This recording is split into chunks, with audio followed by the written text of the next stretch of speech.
Thank you guys so much for coming. Thank you, Mike, for lunch. Thank you. Mike Pappas, not Mike Kernan. And Free lunch except today. the only real big thing of note here is Friday, November 15th is our holiday party. You have to register by tomorrow. That's why I've been sending so many emails. They need a head count. It'll be at the Bear Creek Golf Club, courtesy of, it'll be free for all of us, courtesy of Bear Creek Development Corporation. So they wanted to pitch in and give this to us. I'll tell you. I think you did. Text me and I will check for you. But yeah, you can go to our website, SBE48.org, and on the front page there, you'll see a thing for the holiday party where you can go get the info and register. But please, please, please register today or tomorrow so that we get that count.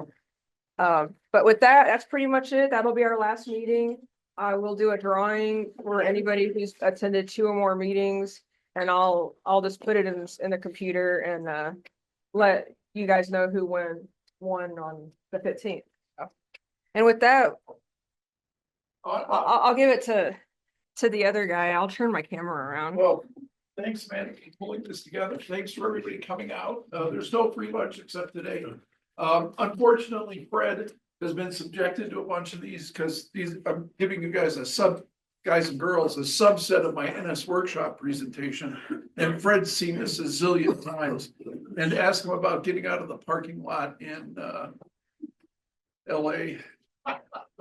I'm just gonna skip through some of this. If you don't know who Orban is and what we do, I have other problems. You're in the wrong place. I'm in the wrong place. You know, one of the, when I bought Orban in 2016, I spent a couple of days with Bob Orban, which is kind of like, made me feel like Beaker from the Muppets, right? You know, my hair was on fire and smoke, and, you know, Bob gets out the whiteboard, and it's like a giant calculus project, and I'm like, you know, it's pearls before swine. You know, if it's not something I can put in an HP12C, it's kind of lost on me. And as we were finishing up day 2, and my brains were running out of my ears, he said, you know, I've just spent about 5 years working on this new AM processor, which the previous owners of Orban don't think has any traction. And, you know, I grew up on AM, right? So, you know, a crystal radio set, listening to WTMK Milwaukee under the covers at midnight. It was cool. And that's kind of how I got started and lost my whole soul to broadcasting. So with that, he said, I developed this AM processor, and I think it's real interesting. And this was in 2016, and we delivered the first one in 2019. And in New York City, we've got the top 6 stations all running it. We've shipped almost 250 of those. Wow. And Michelle's organization, Bonneville's got one of our earliest XPN AM installs. And so I get a call from Jason Aurelius, and it's in the middle of COVID, it's 2020, right? And he says, I want you to come out to Sacramento and install one on our sports talker, right? So I get in the car because flying's stupid. And of course, you know, hotels and restaurants and all that stuff gets in the way of this. And I get out there and they're having wildlands fires, right? So it's 105 degrees out. And the ash falling out of the sky is about quarter size. And so in the morning when I get up, my black car was gray with all the ash. And it was actually better to breathe the exhaust out of the vehicle than it was to breathe the air. So I get it on the air, and then he's like, you know, on your way back to Denver, stop at KSL and put the one on KSL. That's the problem. And so I get driving, check in to Salt Lake. The next morning they have an earthquake. So I refer to that as the 4 horsemen of the apocalypse tour. And you can see in September 15th of 2020, I put that one on the air. The interesting thing about this is they're running MDCL. So the forward power set point's 50 kilowatts. And we're running 6 dB, well, at this point, 6 dB of carrier suppression. So the actual power output was 12.1 kilowatts. So as we all know with AM, right, we got a carrier. And the carrier consumes 66% of our power, but it doesn't really provide any useful information to the listener. So if we can suppress the carrier during operation, we can save a pile of money. And I don't remember exactly what the power costs for Bonneville were, but we have another station in Nome, Alaska that put it on the air, and their 25 kilowatt daytime signal in Nome, look at their nighttime is 14 kilowatt nighttime. Now they have some of the most expensive power on the planet because it's all generated on diesel. So I think their kilowatt hour cost is like 45 or 50 cents a kilowatt hour. But they looked at $4,000 decrease in power costs per month with a 25K daytime signal and 14 at night. Most of their listeners are in Russia. Right. Or on a crap boat. Yeah, or on the crab boat. But I don't know if the crab boat people are probably listening to a religious broadcaster that at night is running Russian. Yeah. Propaganda. I'm not. So, as we all know, broadcasting's been around for over 100 years. In its most simplest form, it's somebody talking into a microphone and a transmitter. This is KDKA, who's also an Odyssey site running one of our XPN AMs. Things were a lot simpler then. Nowadays, it's a lot more complex. And then somebody figured out that selling advertising would be a really good idea. And then we ended up with people like this. So all of you who've ever watched WKRP in Cincinnati, I worked with every one of those people Me too. when I was in that business. All of us have. And the best episode is the turkey drop. Yes. Okay? And we're coming up on Thanksgiving, and Thanksgiving wouldn't be Thanksgiving without running the turkey drop. So, yes, all my salespeople that I ever worked with were all like Herb Tarlick. Top 10 radio in 2022 is the last year I could get BIA data. iHeart, Odyssey, Cumulus, Hubbard, this kind of shifts around a little bit year to year, kind of based on what's going on. There's a lot of money in the radio business. However, profitability has been proven to be elusive. That whole digital media, we're going to make zillions of dollars on podcasts. Yeah. Yeah. Okay. Let's talk about the top 10 billing stations. Hubbard has the #1 spot. This is back in 2021. Again, BIA is hard to get current data out of. They want me to write a large check to do it, and I'm a little frugal for that. But you can get a general idea of who's in what place here. All the AMs that are on this list are all running our AM processor. The real interesting part is, where do people listen to our signals, right? And I shamelessly stole this data from Xperi, and they came up with about 90% of all listeners are in, wait for it, motor vehicles, right? So remember I talked about putting a sports talker on the air, Bonneville's, Sacramento.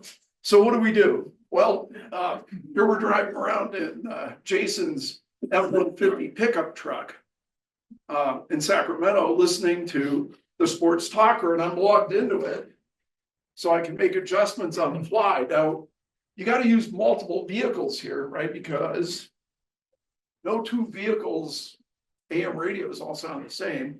And the other thing is, we should talk about bandwidth.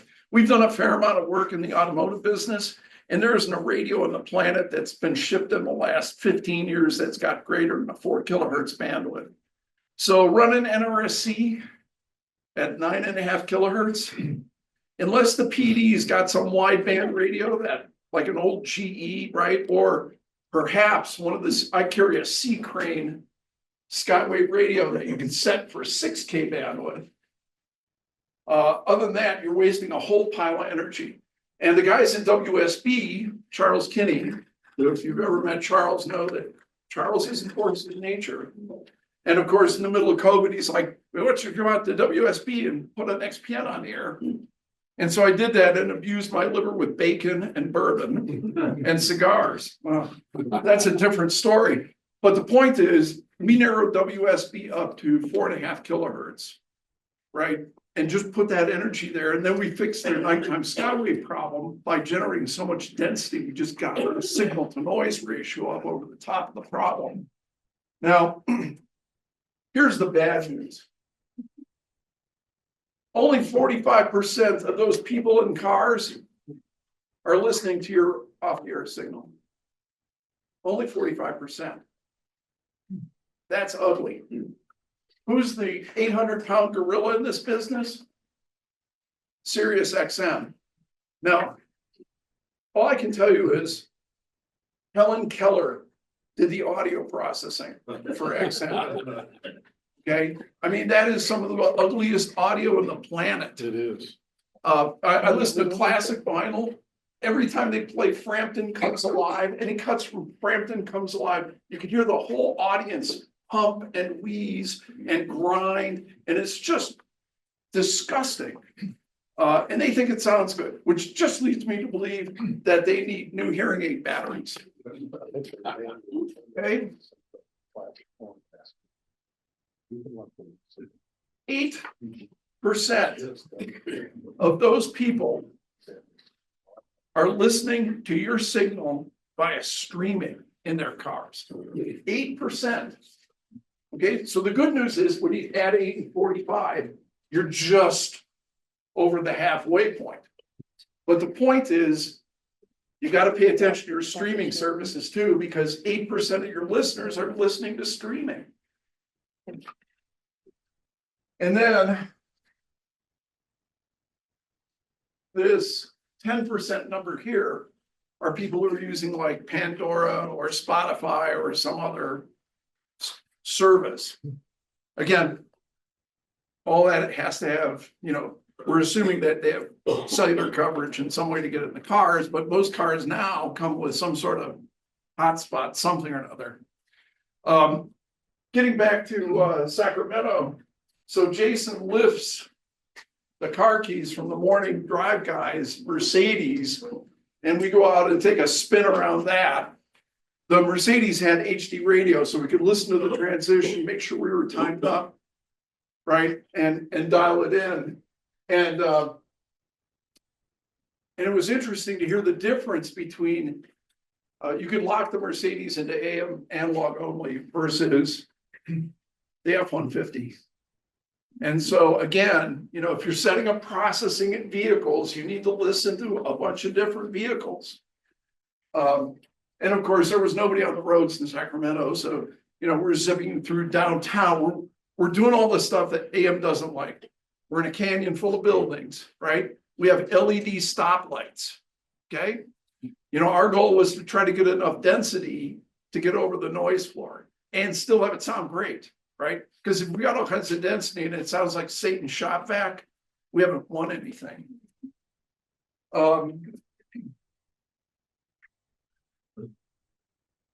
We've kind of discussed this, and if people want, I'll do a PDF of this, and Amanda can send it out. You know, now radio has become very complex. This is Cronky Sports here in Denver. And you can see they have a giant LED wall that they sell advertising in, and there's 4 people on the air, and there's a whole lighting system because they do video for radio. And then there are 4 people that are working behind the scenes to produce this and make it all work.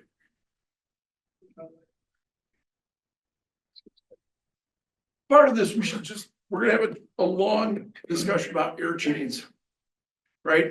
You know, when I was keeping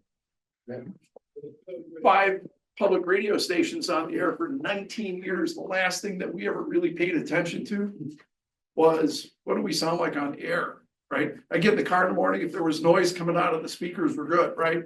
Because the marketing department's color printer was broken, the GM's car needed a jump start, there's a water leak in the men's room. You know, we're doing everything but paying attention to what our product is, right? It'd be like Oscar Mayer not actually trying a wiener, right?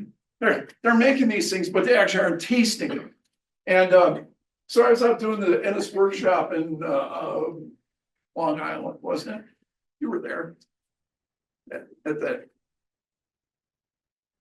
Hofstra. So this is Hofstra's student-run station, right? It's pretty typical stuff, right? They got a Wheatstone console, they got some inputs, a blade, they feed a Sage EAS box, Sage. I'm the destroyer of good audio, right? Into a C4 Angry Audio thingamabob, into Artel fiber interface, then a piece of dark fiber out the transmitter side, into a Wheatstone and an Artel, and out it went. We all know what the plant stuff is, right? We're gonna have routers, consoles, PPM encoders. You're in the PPM market here. Some sort of processing in STL. This is WETA in Washington. WETA is a public radio outlet, does classical music, right? After we bought Orban, William Harrison came up to me and he goes, we play classical music off of CDs. I said, well, that's cool. He goes, no, it isn't. He goes, we got this much dynamic range, right? And Joe Sixpacks is probably listening in there, whatever, which has only got this much dynamic range. So we got a problem. Our problem is twofold. When we play this stuff that gets quiet, people call us and say we're off the air. That's kind of a bad look. The other problem is all the silence detectors go off and set the remote off. And so, 2 o'clock in the morning, we're all being rolled out about it. And so I went to Bob with this problem, and Bob's a big classical guy, supports the San Francisco Symphony. Bob's like, hey, I got a couple ideas, let's work on this. And so what he did was come up with a method where we could lift the bottom end of the dynamic range by 20 dB without turning Beethoven into Bachman-Turner overdrive. Okay. Yeah, it was cool. So I didn't think there was a business case that made any sense for it, so I just gave it to him, right? Because I didn't think we have enough classical music stations that would buy this for me to turn it into a real project. And so I gave it to William and I said, look, William, here's what you're gonna have to do. You're gonna have to wean your customers, your listeners into this thing, right? So you just can't throw it on the air and bump the bottom end of the dynamic range up by 20 dB. They'll burn you in effigy in the parking lot. Okay, so put this thing on the air and don't turn it on. Right? Just wait a week. And then put 3 dB of lift in it. So just pump up the dynamic range by 3 dB. Right? And wait a couple of weeks. Right? And then do another 3 dB, and then wait a couple weeks, right? So after about 8-9 weeks of this, he's running 20 dB of lift. The golden years haven't burned him in effigy in the parking lot, and everybody got happy. And so, when I lived in Chicago, after a grueling day of whatever I was doing, I would come home, pour myself an adult beverage, and sit in a very quiet room and listen to a WFMT in Chicago doing opera. But nobody listens that way anymore, right? They've got something, they're driving down the road, right? With all the road noise and stuff in the cabin and the air conditioning running, or they're wearing the headphones. Right. Or they've got some table radio in the kitchen where they're running the Cuisinart in the microwave. So we have to understand that listening, especially for things like classical music, has rapidly changed in terms of what people do. At a transmitter site, we hopefully have a transmitter. That would be good. Yeah, that would be good. There should be the far end of the STL should be there somewhere. If you're in some sort of a remote environment, you might have an EAS box sitting out there. Here's kind of a fun one that we got involved with. KLAA is the Anaheim Angels baseball team radio station. They have their own 50 kW AM station, and they run 100 and whatever it is baseball games a year through there. 3 towers up on stilts right by the ladies' prison. Yep. Yep. Been there, done that. And so their old chief engineer retired or went out toes first. And I can make that joke because I'm well over 60. And the new kid calls and orders up an XP name and puts it on the air. And I get a call from him and he says, "It sounds terrible." And I'm like, wow, that's not good. So I asked him to do an hour-long off-air recording and email it to me, right? So the next day I get an MP3 file. I send a copy off to Bob. I take a listen to it. I'm like, I think I know what the problem is here. Bob calls me and he goes, "They've got about 3 AGCs in a row here, and that's your problem." So I asked the kid, so they got an all digital plant, and then they got all these digital STLs, right? Because they want to be on the air. So their primary is C-band. That'll come into play in a minute here. Then they've got an interplex IP link running IP, and then the backup is a Comrex brick link. And then if the world really comes to an end, they got a local mixer. So I asked him to put his hands on the output of the studio, every piece of wire from the output of the studio to the whole uplink internet stuff, right? And just draw it out. So in the middle of this, he finds a compeller. And he hadn't turned the AGC off in the XPM AM processor. So the two of them were having a war. And my theory was, it's an all digital plant running an all digital STL.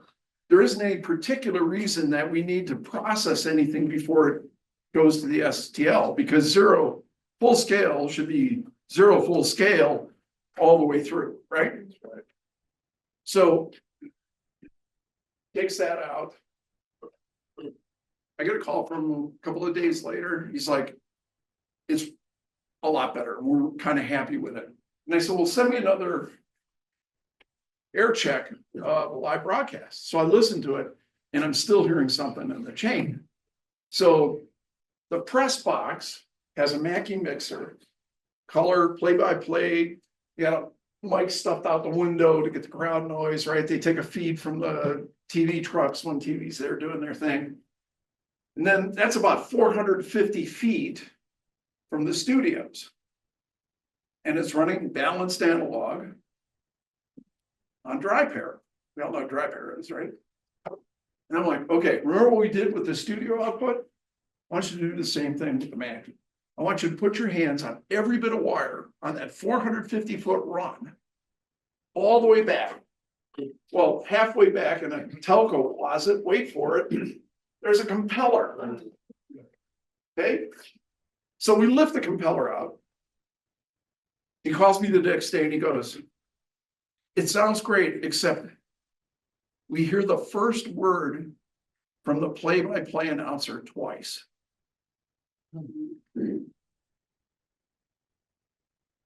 Huh?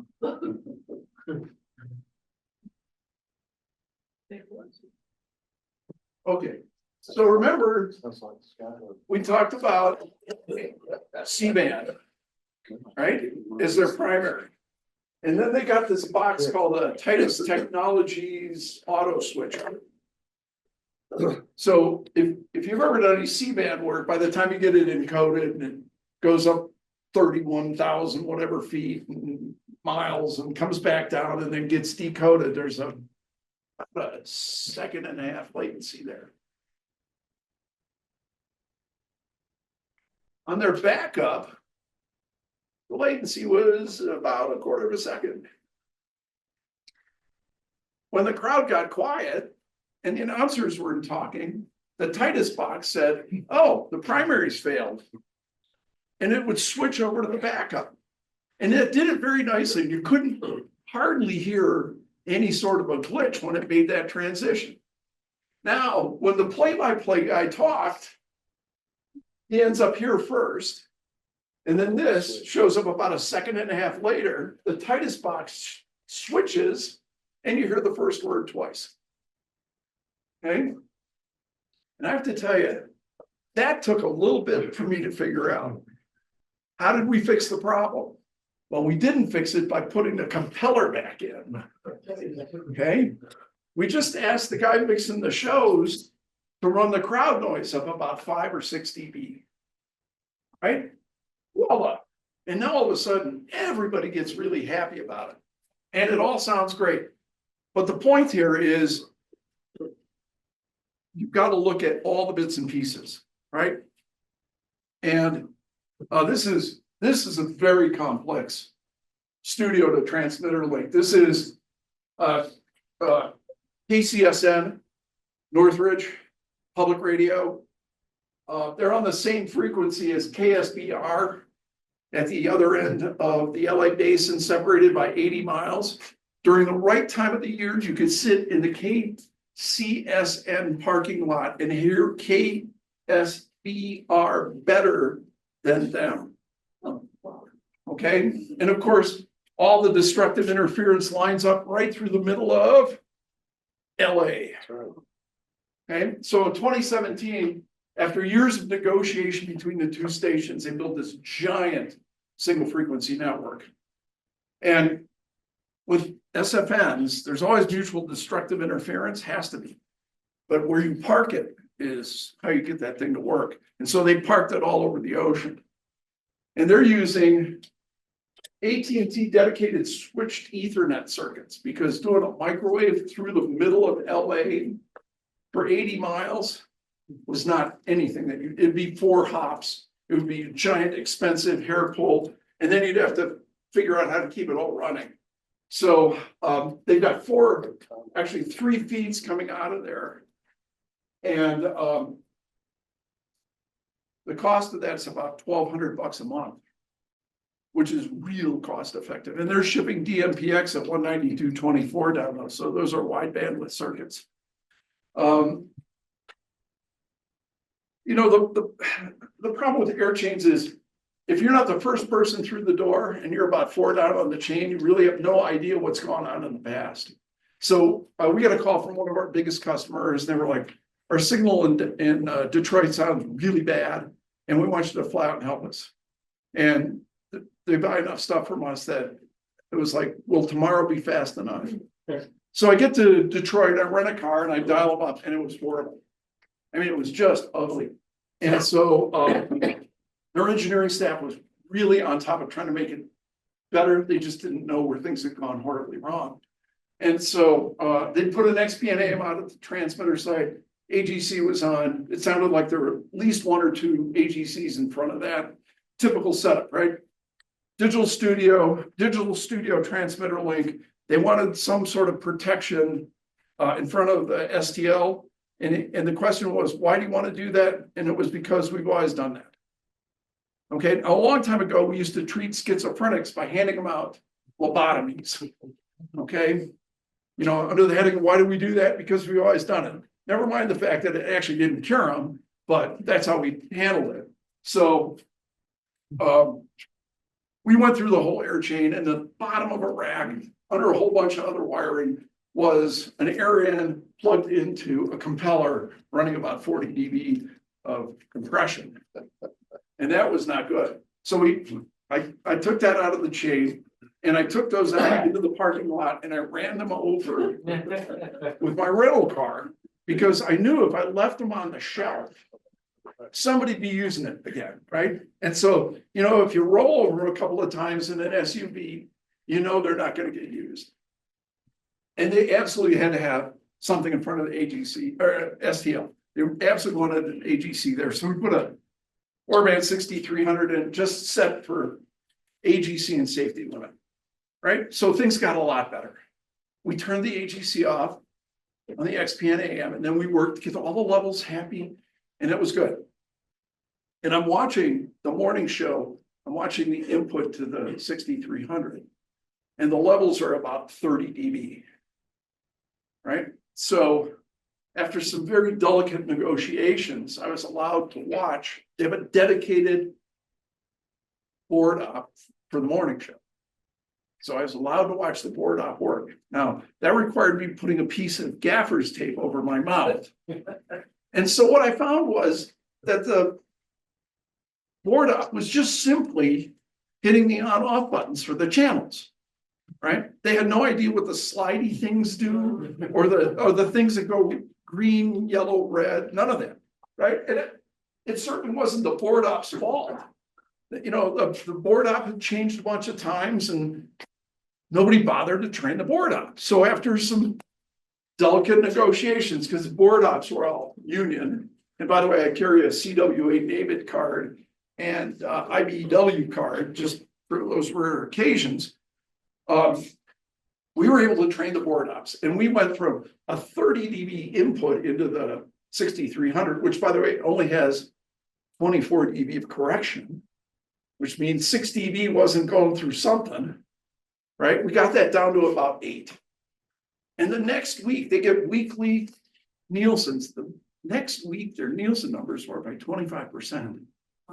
And that got everybody's attention at the C level for a couple of reasons. We're going to talk about PPM encoding. PPM encoding does not like any crossovers in the middle of its encoder band. Okay, so from 1 to 3K, you can't have anything in the middle doing a crossover there, and it has to have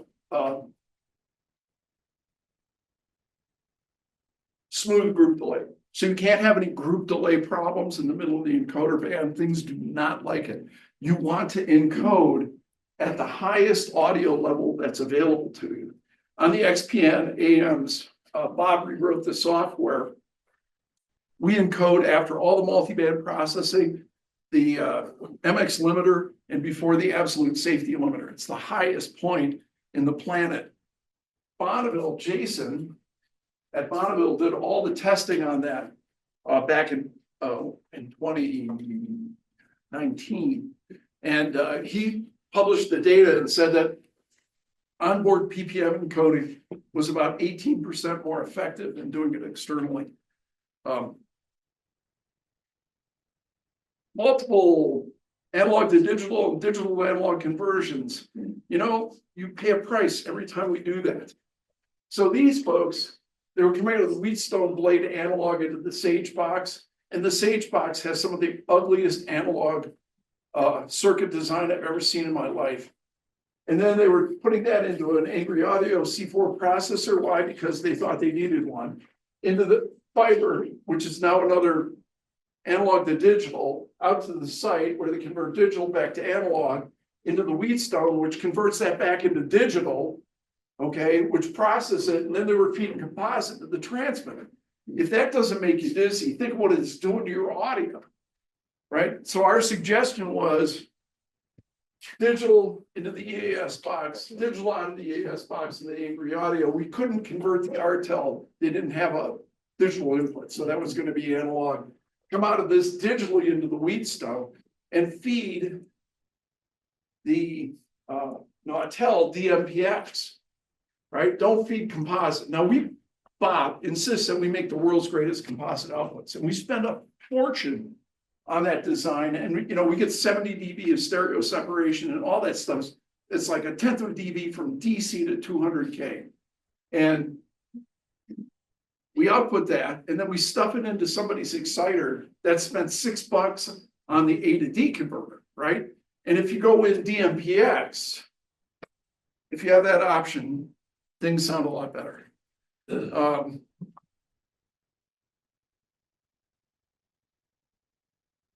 All right. Running an all digital air chain has a whole bunch of advantages: better signal noise, lower distortion, better PPM encoding, and wait for it, better audio, which is kind of what we're in the business for. STL evaluations.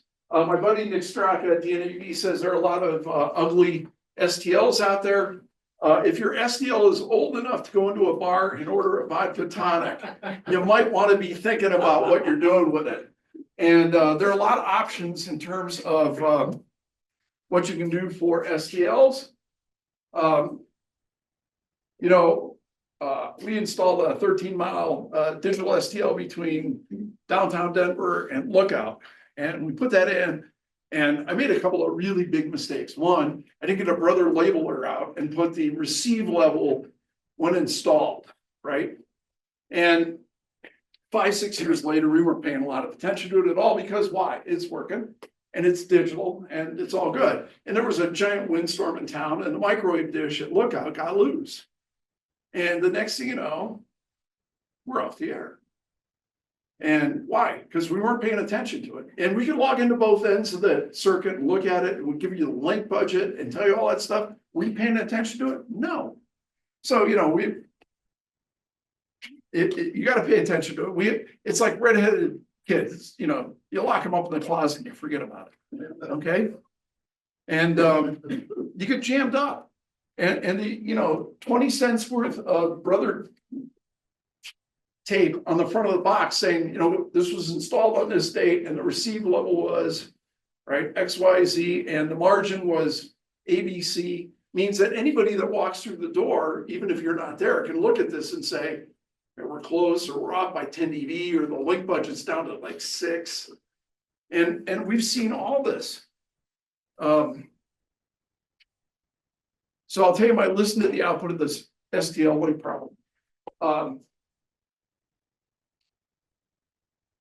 The Baptist ministry in St. Paul has a 50 kW AM WCTS 5-tower array on an old 3M Superfund site, which is fairly high water level in there. The state bird there is the mosquito. And I tried to park as close to the door as I possibly could so that I wouldn't lose all my blood running between the car and the transmitter shack. So this 2020, and of course, the middle of COVID, and they want us to come out and help put an XP name on the air. Great. So I go out there, it's like serial number 4 or 5. And I put all the initial ones in because the thing was such a different kettle of fish. You just couldn't send customers out there loose with it. They just weren't going to get it. And it's spoken word during the day, right? And at night they run symphony stuff. And so the daytime sounded okay. It wasn't great. But at night with the symphony stuff, it could have peeled the paint off a battleship at about 100 yards. It was just awful. And I ran down the wrong rabbit hole. Right, I was convinced that it was an XP and AM problem, and you know, we ran around for a day or so with the engineering team and trying to figure it all out. And the plant was an all analog plant, right? All pro gear plus 24. This is the important part. All plus 24, nominal plus 4, right? Lots of headroom, all really good, right? And they're running into a Comrex Bricklink analog input. And I'm in the middle of the night, got a pair of headphones and plugged into the output of the STL, and it's all clipped. Right? But wait, the spec sheet says it's plus 4. Well, what Comrex wouldn't tell anybody was at plus 9, there was a hard limiter. And the last guy that they hired in engineering had done the analog design and had no idea that a plus 4 usually meant that you needed like 20 dB of headroom. Right? So how did we fix it? Well, we opened the box up and built an H pad in the box. Why? Because if I'd have barreled up, you know, one of those switchcraft barrels, right, with a XLR on, you know, male and female XLR, and you put the H pad in there, you knew that somebody was going to come through the door and look at this thing and go, we don't need that, right?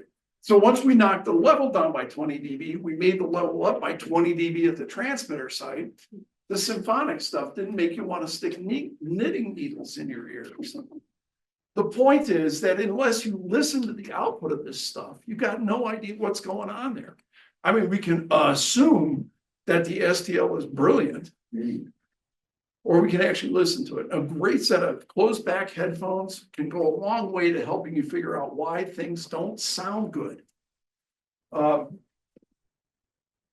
know, we've got different ways of doing this. You know, I'm a big fan of licensed microwave.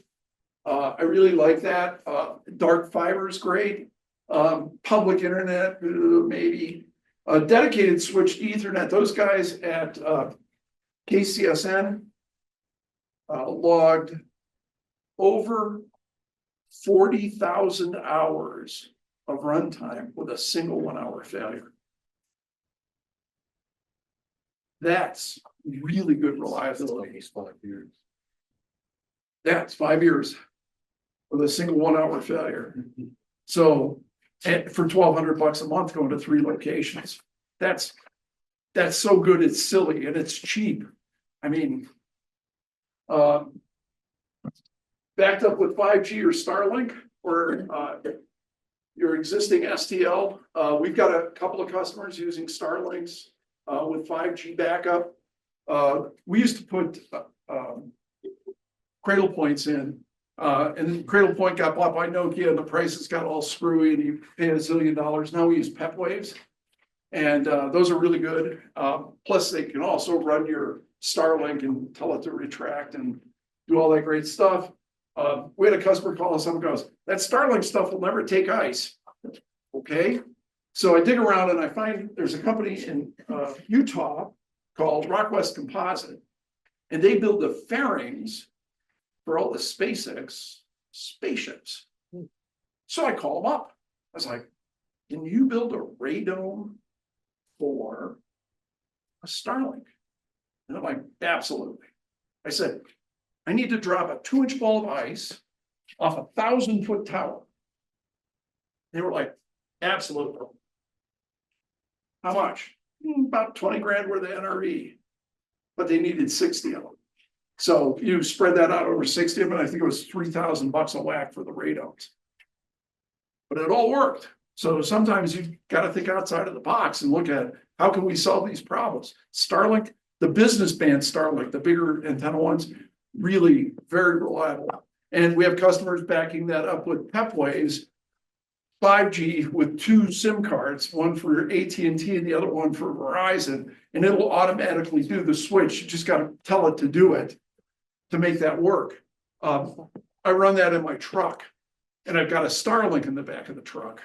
So I can go out in the middle of, well, I can go out in the middle of Utah where I try to escape, where there's no cell service, right? I can throw that out of the back of the truck, plug it in the inverter, and in 5 minutes, I'm off, I'm running. It all works. What I want now is the phase array antenna they've got. Yeah, that way I don't have to open up or do anything. It's on. We talked about that. All right, so I'm gonna keep beating this to death because I see this all the time. They've got some sort of AGC in front of a digital STL. They got a digital plant, a digital STL, right? And everything that should be clipping at full scale. And we still got some sort of AGC in front of the STL. And then they haven't defeated the AGC in the processor. All right. And if you're going to do this split AGC thing, you're going to have to spend a fair amount of time getting all those levels to be happy. That's just not a plug it in and throw it on the air and go. There's a lot of work there to make that happen. And I have not yet found a compelling reason in an all digital environment, digital plant, digital STL, digital processing at the transmitter site, that you need an AGC. Beat the board operators, train them on those silver knob things that slide up and down and the meter things.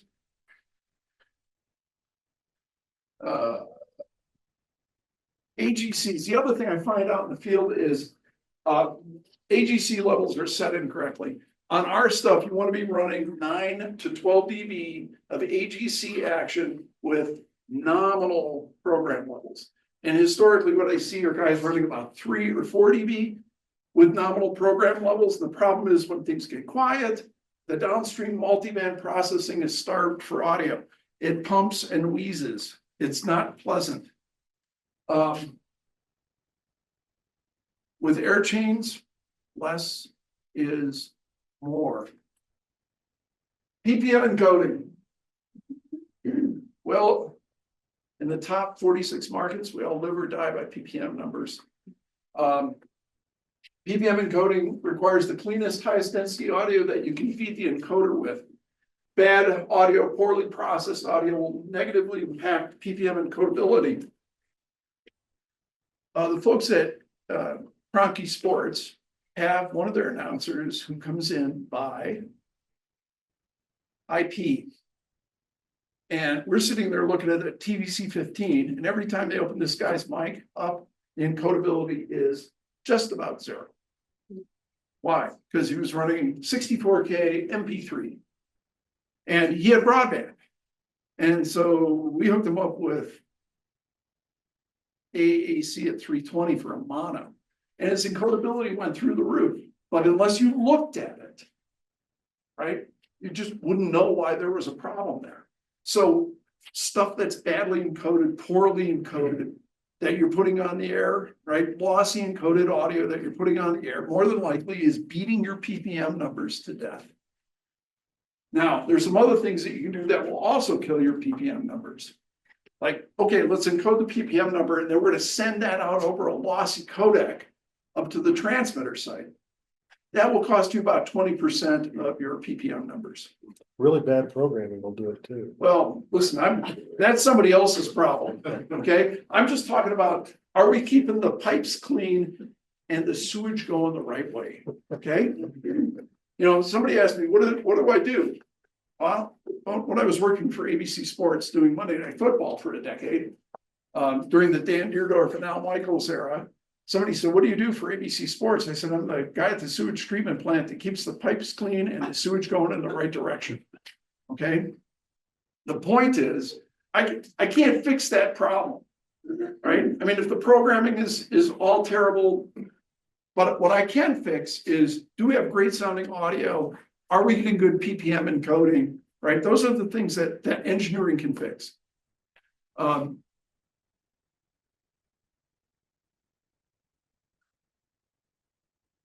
It's significantly more effective to encode all the PPM after all the multiband processing and before the safety limiter.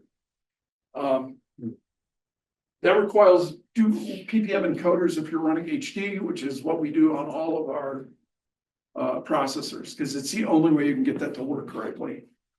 One of our biggest customers has a whole team of people that evaluate PPM encodability in gear. And so when I tell you these things, that's not us just pulling it out of our back pocket. That's the information for our biggest customer.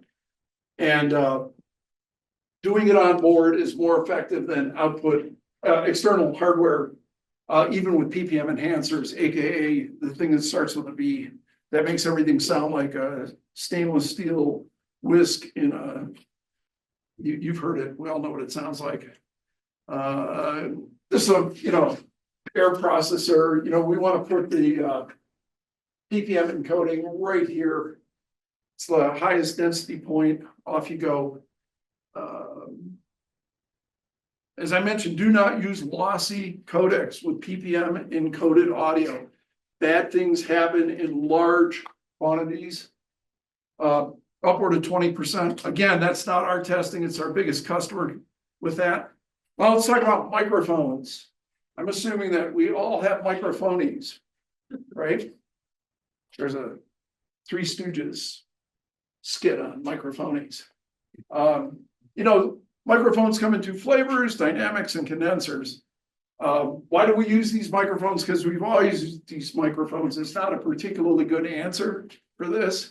And in fact, if you've ever listened to the difference between an RE20 and an SM7 or a 421 or a BCM 705 or a PR40, those are vastly different sounding microphones.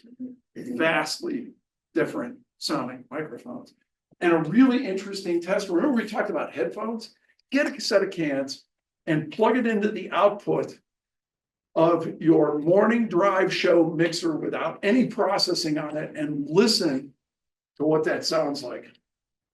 All right, and if that isn't a magic revelation for you, you need better headphones.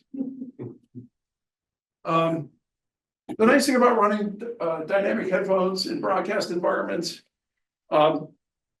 they tend to hide a lot of sins and iniquities, right? They're very forgiving. They don't pick up room problems and extraneous noise. Some of those, like an SM7, you actually listen to an SM7 and compare it to something like an RE20. The difference is between this and this. The SM7 typically sounds like this, okay? And if you're sitting there listening to your air staff driving down the road and they sound like this, it might be time. To evaluate your microphones. One of the big problems we have with dynamic microphones is their output level is relatively low. And how do we measure sensitivity? Well, sensitivity is measured at 1 Pascal. What's 1 Pascal, you ask? It's 94 dB SPL. Now, I'm talking at about 75, which means that they're measuring that dynamic or the sensitivity of that microphone 20 dB louder than I'm talking, right? It was all set up back in the days when we were using SM58s and rock and roll people were screaming into it. The reality is we're talking at normal levels, and unless it's a call-in show where somebody is screaming at somebody about something, odds are it's going to be in the range between 70 and 75 dB, which means the output level is going to be in the range of minus 65 to minus almost 80. Now, why do you care about this? Because your microphone preamplifier is going to have to lift that to the point where you can do something with it. And that means the mic preamp is going to have to be well designed. The problem you've got is that the number of really great analog designers that are left out there in this day and age. Wow. What's that microphone? Oh, yeah. Low frequency response. Motorboating. Bad mic preamplifier. Yeah. No, bad mic. Yeah.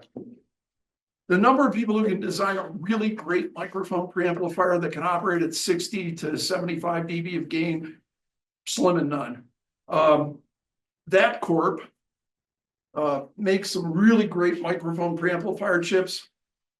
The problem is most of the implementations are garbage. So they take a really great chip that's designed by somebody who's just amazing, and then they don't implement it correctly, and then it doesn't sound good. How big of a problem with the output level of dynamic mics? Well, it's such a big problem that Shure released something called an SM7DB, which is phantom powered, and it's got a preamp in it that you can crank up to 28 dB of gain to try to help you get over really bad mic preamplifiers. EV released the RE27 neodymium magnet microphone. That's got about 5 dB more output than an RE20, but doesn't sound even remotely like an RE20.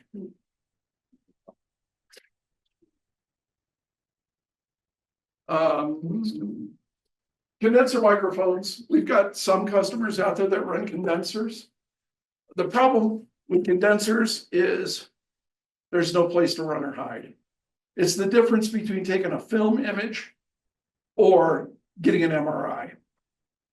Okay, you can literally not hide from all the problems that you have with acoustics or people with bad dental work that are on the air, right?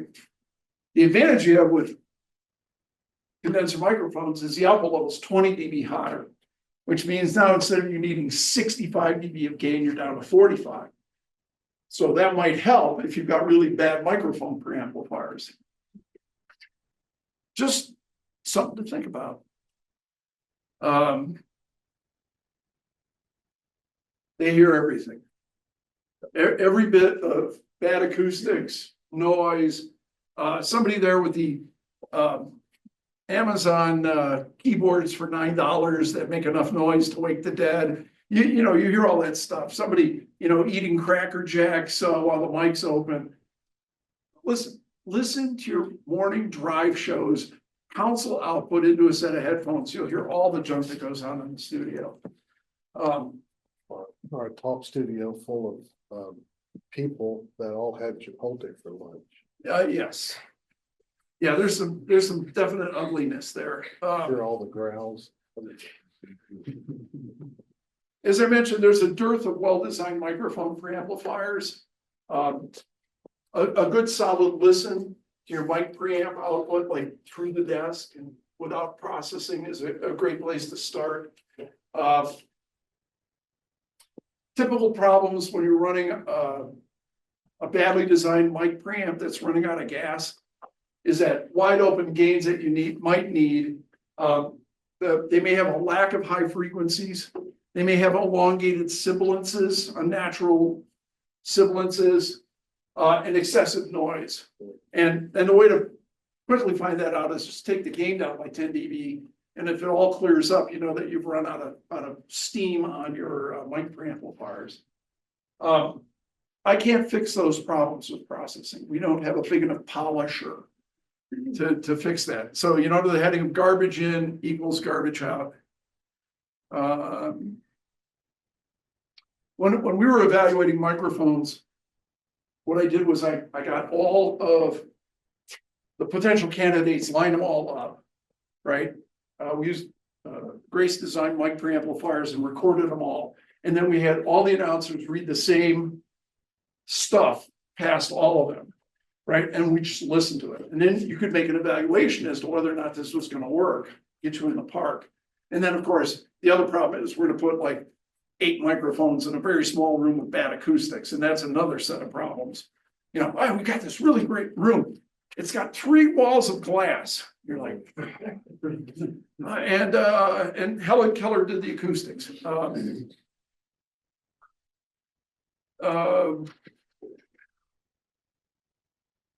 talked about human factors, and you got to train the people running the boards, and that's got to be an engineering problem to fix. You cannot let the PDs or GMs do this, because the PDs go through the door. I think I must have had, I don't know, 12, 15 PDs in the 19 years I worked in the business. You know, and most of them had a whole bunch of bad habits to begin with.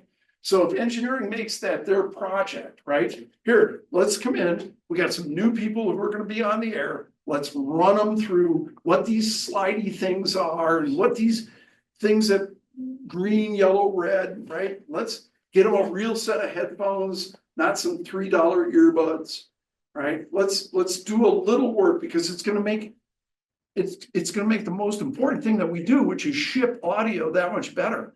And let's talk about listening for a minute, critical listening. You know, we got a whole couple of generations who have listened to nothing but poorly ripped audio with $8 earbuds. You know, I refer to this as the Panda Express problem. If your whole exposure to Chinese food is Panda Express, right? And you go into P.F. Chang's, and I'm not saying P.F. Chang's is the Epicurean, tumultuous. Thank you. Epicurean delight in terms of Chinese food, but certainly it's a couple of giant leaps forward from Panda Express, right? They're going to put Kung Pao chicken in front of you, and you're going to be like, what is this?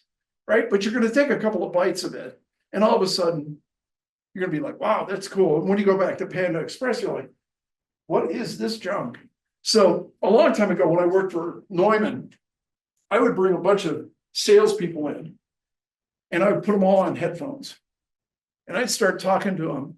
It's like, everybody go and put your headphones on. Start talking to them on SM58.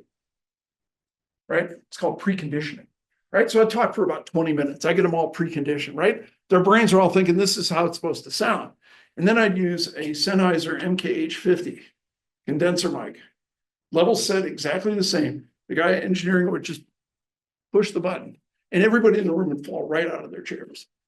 And the point is, we've got to listen to microphones. Why? It's the #1 thing that we do, right? We all have drive time shows, right? We have a whole bunch of talent on microphones, and it's our biggest billing environments. Are we listening to what that sounds like? Are we listening to the microphones? Are we listening to how the talent sounds on the microphones? Are we training them on these slidey things and those meter things? Because if we're not, they're probably not doing it right. And that impacts our PPM numbers and our billing and all of that. I've been at this an hour. Questions? I'm going to just do a kind of a quick overview on processing. Yeah, well, bottom line is you're kind of preaching to the choir here. You ought to be giving this presentation to GMs and other people that in charge because, they don't know their butts from a hole in the ground. Well. We're recording this, Jack. Okay. I'll clip the part where I talk to my people.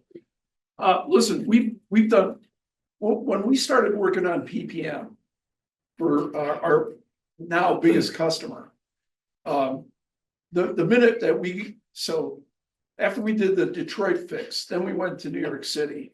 And we cleaned up the air chain on one of their signals in New York City. And they went from a 6 to an 8.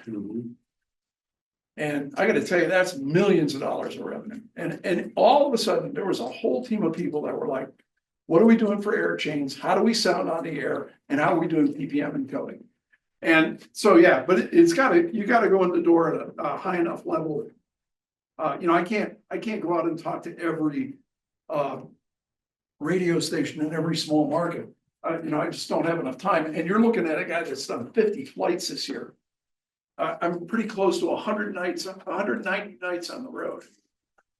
Okay, and last week I was in Detroit. The week before that, I was in Salt Lake City working with Aaron Farnham at Bonneville, which was a whole bunch of fun because I don't get a whole lot of opportunity to go out and play with big AMs anymore, and that was a lot of fun, even though it was an incredible amount of work. And last week, let me just tell you what we were doing last week. Last week, I was out with David Layer and Robert Weller. You guys know who those folks are? Yeah, Robert. CC. Right. So what were we doing in Detroit? We were measuring the interference from inductive charging systems for trucks. Ah, Okay. every time you drive down the highway and you run by one of them. Well, imagine running down the highway for a couple of miles with no AM anywhere on the band. Okay. And each one of those inductive chargers is 15 kilowatts buried in the pavement, 500 volts at 30 amps. And so we were out there doing spectrum analyzer. We had a PI 4100 measuring field strength measurements. We were looking at all the harmonic distortions. These things run at 85 kilohertz at 15,000 watts. Now there'll be a giant report and a whole bunch of other stuff, but I'm telling you right now, this is something that the industry has got to get ahead of before this becomes a problem. Never underestimate the government's ability to take a really bad idea and run with it while spending millions of dollars of our money. Okay, so they built a 1/4 mile long stretch of this. Well, Michigan Department of Transportation, and they're running vehicles down it, and we're looking at what's happening. And then they're parking vehicles over fixed inductive chargers. And those are 15 kilowatts. And I won't tell you this, but I had to move 100 feet away from that before I got anything back in the AM band that wasn't WWJ at 12 miles in the main lobe at 50 kilowatts. Okay. So, and you didn't hear any of that from me. That part. But everybody who has a vested interest in AM is going to need to think about how we're going to chloroform this thing before it gets legs. So why don't we do processing for it? Well, hopefully, if we're doing it right, consistent loudness between sources, which is good. Consistent spectral balance and some sort of sonic signature. We've talked about AGC to probably death, but hopefully you've got an AGC somewhere in there, and its job is to kind of do the heavy lifting before the multiband stuff. And then behind it's usually some sort of compression and limiting. I'm not going to spend a whole lot of time on this, but so the output of your processor, if you're doing analog composite output, creates composite. Okay, so what's composite? Left plus right, left minus right. A 19 kilohertz pilot that wakes up the radio goes, we are in stereo. We had 75 microsecond preemphasis, which is a huge set of problems. Why do we have 75 microsecond preemphasis? Because when FM was put together, we had orchestral music. And rock and roll was about 50 years down the road. And then, of course, we have analog FM and HD. Composite, this is kind of a bad graphic, but basically how it works. You might be able to suppress one of those sidebands and make things better. All right, one of the things that we never talk about, which I'm absolutely guilty of, is I would always order antennas tuned high. Why? So for the 5 or 6 days a year where we had some sort of icing problem, the antenna would come right into tune. The problem is that caused group delay and frequency response problems, right? Because now the transmitter is operating into something that looks like this or like this. And all that does is beat your stereo separation to death. And it can also create multiband because around here, we don't have any hills or anything. Come on, it was as good a joke this afternoon as you're gonna get. And on the Orban stuff, you can just select it and it'll happily turn off the sideband and take a listen to it. It's at least worth a shot. Bob writes all of our manuals. They're 400 pages long.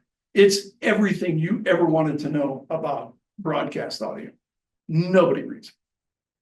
In the last chapter, I've asked Bob, since we bought the company, to bury in one of the paragraphs, if you've gotten this far, call Mike Pappas on his cell phone, here's his number, and he'll send you a $25 Starbucks card. And I have not received a single call. Okay, so then we hired Mike Erickson from Wheatstone, and I was like, Mike, let's do a quick start guide, right? Like 3 pages of open the box up, plug it in, here's how you get audio. And Mike put together great quick start guides. Nobody reads those either. Which is always fun. And you know, the question is, how do we do processing? Well, we do processing by first listening, and then we listen some more, and we listen in different environments, and we just listen in different cars, and we try to, you know, start with a factory preset and kind of work your way forward from there. If you're gotten in and the processor's been set up for 20 years. So I get a call from iHeart Australia. And they've got one of our 9400 series processors. And they've rebuilt the whole plant. And they're unhappy with the way it now sounds because they went from an all analog plant to an all digital plant. And now things don't sound as nice. No, can you help us out? So there's an SDR receiver in Brisbane. So I'm dialing it up and I'm listening to this thing and yeah, it doesn't sound good. So they're like, what do we do? And I was like, take this music medium preset, take the less more up to about 9 and call me back. Right? Wow, we're going the right way. Because they tossed the preset that they'd worked on for 20 years in an all analog environment. They changed everything. So sometimes you just got to start from ground zero. And the other thing is incrementally save all the changes and annotate them. I added 3 dB of X. I've done 4 dB of Y. Save those, right? You can literally, the number of presets you can store in a box is virtually unlimited. And it doesn't make any sense for you to spend 4 hours, wake up and go, I went down the wrong rabbit hole, which is certainly possible. How do I get back to where I was? And because I didn't incrementally save everything, you won't be able to do it. And I always put, you know, out in KSL or someplace, you know, I always put my initials, the date, what we did. Okay, save it. You can always go back. You know, all kinds of presets. And for us, you can call up Mike Erickson and he'll brew you one up. These MKE effects were stuff that I had built up for me, for a customer. The problem you run into is there's 147 controls here. The odds of you grabbing the right control and getting something to come out of it that you're going to like, buy a lottery ticket, you got a better shot. Okay? Call us, we'd love to help you on it.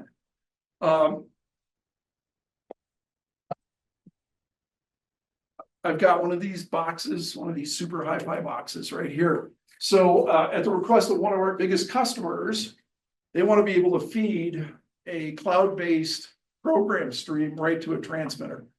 And so we built an HLS plus decoder in the box, and it also strips off the metadata. So the nice thing about HLS, besides the fact that the computer industry spent probably $1 billion on it, is that the audio is encapsulated with the metadata. So it always shows at the same time.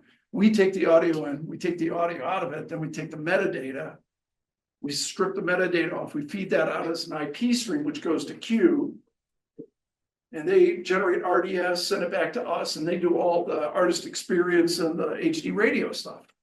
It's a one-stop box. So this thing's listening to K-Rock, KROQ, Rock of the 80s program, off from a 5G hotspot. Away you go. We had a customer call us 3 weeks ago, lost their STL. We licensed up their HLS decoder. It's just software, right? Here's the code. They're using HLS as a backup for their STL while they fix their STL.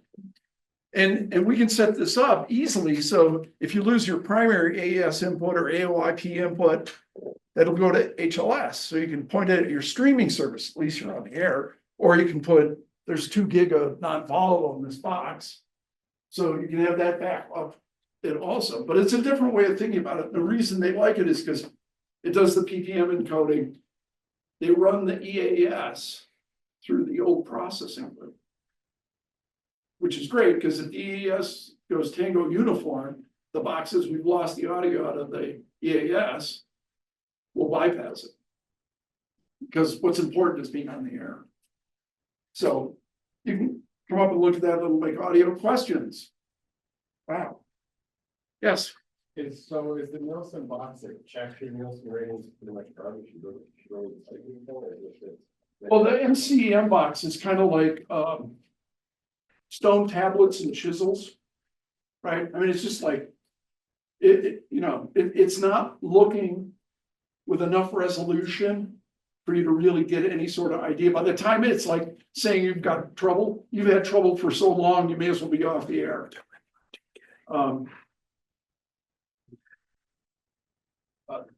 The TVC 15s are valuable for that. The problem is they're way past the EOL. So, but it's got enough granularity to give you an idea of what's going on. Mike Kernan wants to know, what does HLS stand for? It's a good question, and I don't remember. We already told you There that. you go. Okay, good enough.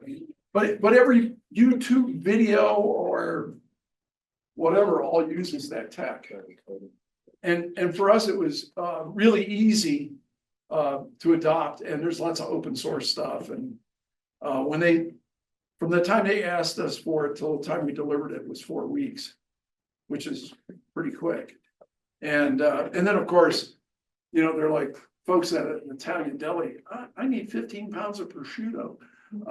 So they wanted the metadata extraction and bunch of other things, which we, by the way, are top 2 and have a whole team working on real quick, because when those guys come to the table, I love them to say when they eat taco, we get gas. But yeah, anyway, so yeah, I don't remember what I had for breakfast. So HLS is one of those things. You can look it up. It stands for HTTP streaming. Yeah. Live streaming, HTTP live streaming. It was originally developed by Apple in 2006 and handed out as open source, and everybody uses it. For us, it was a no-brainer. For the customer, they were like, they like it because it's a standard. And then, of course, they just order. So it's good. Other questions? Well, thank you all for Thank you. coming out today. And if you want to check this thing out, I'll actually get it to make audio here in a minute. So, but I can literally turn it on. I have a radio station on here in about 3 minutes. So thanks all. Thank you so much.